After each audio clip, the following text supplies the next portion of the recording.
Here we divide 645 by 5 in a long division method.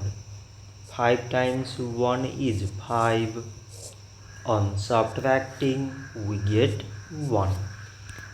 So now we put down this 4 and it is 14.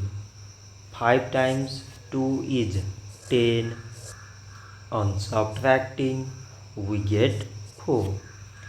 So again we put down this 5 and it is 45.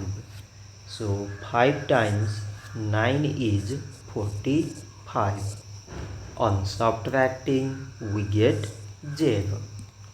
So 645 divided by 5 is 129. So this much for today and thanks for watching.